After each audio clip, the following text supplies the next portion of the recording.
Yeah, thank you very much, guys. Great job. Safe journey home to you two as well. Welcome back to the Emirates Stadium then with me, Nick Bright, Adrian Clark and Jim Campbell are still down here after watching that. Before we get the immediate thoughts from you guys, we've had a tweet come through that we're going to look at first. We can see here from Ben, a battling performance from us, definitely a massive improvement defensively. However, I can't help but feel it's a missed opportunity given how poor United have been recently.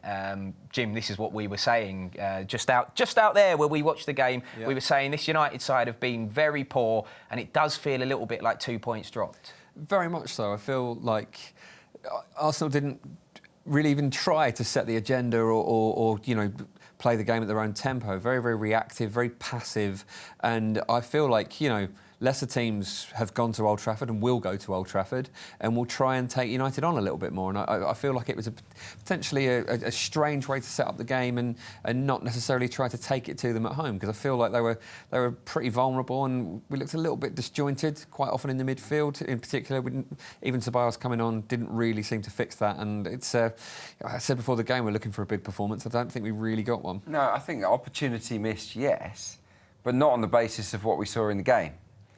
Do you know what I mean? I think if you could start the game again, Arsenal would play with a different style, a different tactical setup potentially, certainly a higher tempo. I just feel that on the balance of what we saw, United would be more disappointed they didn't win the game. And this is a very, very mediocre Manchester United side. So look, we're pleased we got a point, but it wasn't great. Yeah, well, our man Pierre-Emerick Aubameyang has been at it again, obviously getting loads of love on social media because of the amazing season he's having so far. Dean saying Aubameyang mugged the guy off there, salt with those chips. Xhaka saying Aubameyang is the best player in the English Premier League, from Xhaka Boom. And Cass saying Aubameyang is the best goal scorer in the Premier League right now. I mean, I feel like we should have a general chat about Aubameyang at the moment, Jim, because he is truly world class. He really, really is. He's an astonishing player, and even in a game where there aren't a huge amount of chances and it is a little bit tight like today was, he just pulls it out and he makes a lot of things look really, really effortless, and he scores a lot of different types of goals, and we'd be in trouble without him, and obviously that's true of any team and their best player, but we're incredibly lucky to have him at the moment, really, the way he can just pull a goal from nowhere, and it actually gives me a lot of faith for the future that I feel like, the team hasn't clicked into the best form that we're likely to see through the season. But when that does all come together, having a player like Aubameyang in there is really, really going to cause some teams a lot of trouble, and I firmly believe that. Yeah, me too. And you just want to see us be more cohesive going forward, don't you? You want us to sustain pressure more often. We said ahead of kick-off, what is the identity of Unai Emery's Arsenal? None of us really know yet. We want to know. There is a growing feeling that he sees us more as a counter-attacking force, and I think we can be brilliant on the counter. But can you imagine if we're playing fast, high-tempo football inside the opposition half for most of a game, creating chances for Aubameyang? He's going to score even more than he does already, because tonight, let's face it, he had one chance and he tucked it away.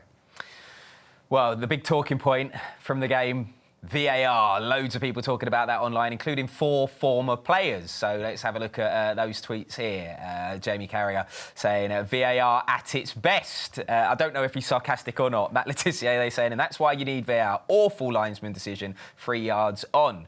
Another one from Michael Owen. That's why we have VAR. Imagine if that had been given offside. He was miles on, right in front of the linesman.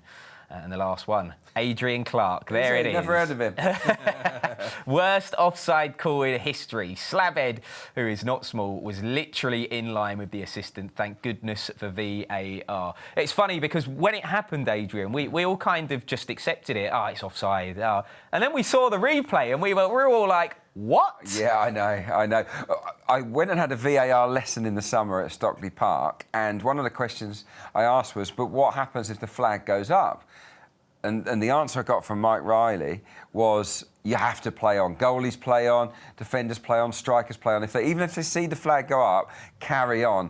And thank goodness that instruction was carried out there by both sets of players. No one stopped, and we got the right call in the end. Could you imagine how we would be now if that hadn't stood? Even last season, that could well have stood. That could be the difference. Astonishing. That could have been the difference at the end of the season. 1 point between being in the Champions League or not being in the Champions League. Could have been worth millions and millions and millions of pounds. So yeah, thank goodness it was there tonight. And Jamie Carragher's right, that is VAR at its best. Yeah, for us tonight anyway, Man United fans will be ruining it, but unlucky, guys. It will help you out at some point in the season, I'm sure. Right, somebody who had a great game tonight, Bukayo Saka, of course. Loads of you on social media at half-time and now at full-time ranting and raving. Paddy saying, how is Saka playing so well in this situation? What a talent. We've got another one here from P saying an 18-year-old Saka is our best player on the pitch today. Fabregas, Saka is a player, 18 years old and showing great maturity. That's high praise indeed, right there from Cesc Fabregas. All about that. Takes one to know one, doesn't it? Yeah. He was excellent. Yeah, Bukayo Saka. Really, really good. Lots of people I'm guessing, lots of people in the Arsenal Twitter sphere out there are saying Saka's their man of the match. So who would you guys go for? It's a hard one because it wasn't a scintillating performance, was it? I'll look at it again in the morning. There might have been some really solid defensive displays. I mean, we were much better at the back. I think David Luiz and Socrates did okay. Socrates made a crucial block at one stage. I forget who Guendouzi was his usual self. He was very busy. But I think in terms of going forward, you have to pick out Saka. He got the assist for the goal. We're praising Aubameyang for the finish, but it was a lovely little slip pass from him. Very cool under pressure. So yeah, Saka comes away with this with even more credit in the bank. I think he starts again at the weekend.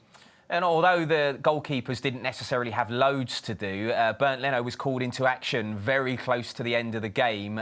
Free kick for Manchester United. A few of you online praising Leno there, of course, saying Leno is class from Kilsk there. The short fuse, Bernd Leno with a magnificent save on Rashford's free kick, top class that. Thomas says Leno is world class. Argue with yourself. I like that. Yeah, he's, as you say, he's not had a huge amount to do in the game. I can't remember a save he had to make that was certainly harder than that, or at least that sort of level.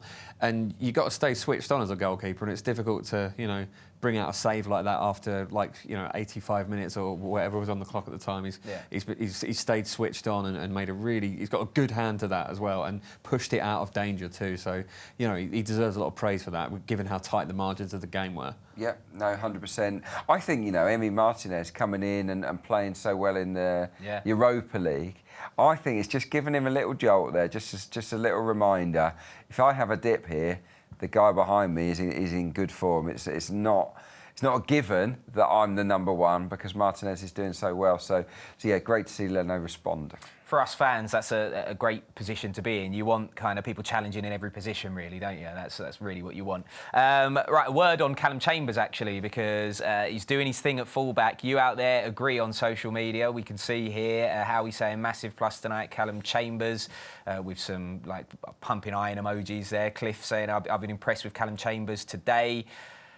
And we've got another one here saying Callum Chambers has been class all game. That's from Carl Mack.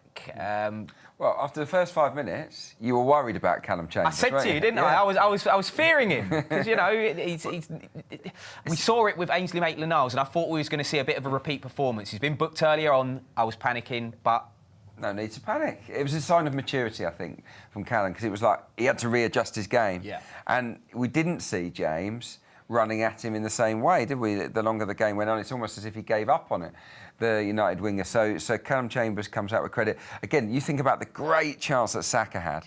That was maybe the moment, wasn't it, for us to win the game. Wouldn't blame him. His shot's on target. So it takes a little nick, doesn't it, off of Lindelof, I think, to take it over the bar. But who creates the chance? Callum Chambers. Lovely little pullback. So yeah, he's putting in another decent showing. Jim, do you think he should be starting there ahead of Ainsley Maitland-Niles? I think based on this performance, he's absolutely earned that spot. I think Maitland-Niles was deputising fairly well, but the Watford game in particular, he had a rough time, and I don't think he's sort of really, maybe harsh to judge him after such a short time, but it seemed to affect him and stay with him. So I think Chambers has made that spot his own now, and I think he could also be pushing for a spot at centre half. And as was said on Twitter, he's a real bright spark from that, a real positive point. Right, well, let's have a look at the Premier League table then after tonight's result, and we're back up into fourth, which is nice to see. It makes good viewing. It's a shame it's not the end of the season and we're in that position yet, but hopefully we'll be there. Adrian, what have you made of the season so far? Fair to middling. Yeah, I don't think we've got going. I don't think we've put in an outstanding performance so far, but we're a work in progress. And when I look at our chief rivals, I think that Spurs have got more problems than us. I think that Chelsea are much greener than us, and Manchester United, I think, over the course of the season will be behind us. So I'm quite confident actually that we're going to make an improvement with our league position, but I do expect a bit more from us in terms of performance.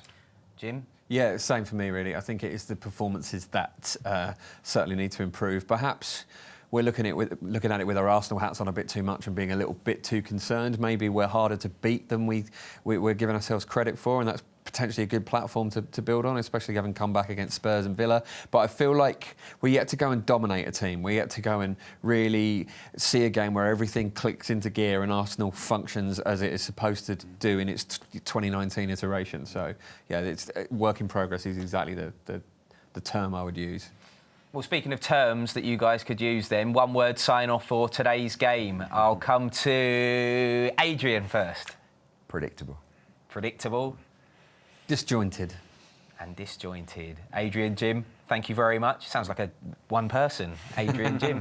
But Adrian and Jim, thank you very much. No I'm sure worries. you guys will be with us for an Arsenal Nation Live once again. And hopefully you out there will join us on Thursday for the visit of Standard Liège in the Europa League. We'll be here from 7 p.m. and we'll see you then. Bye-bye.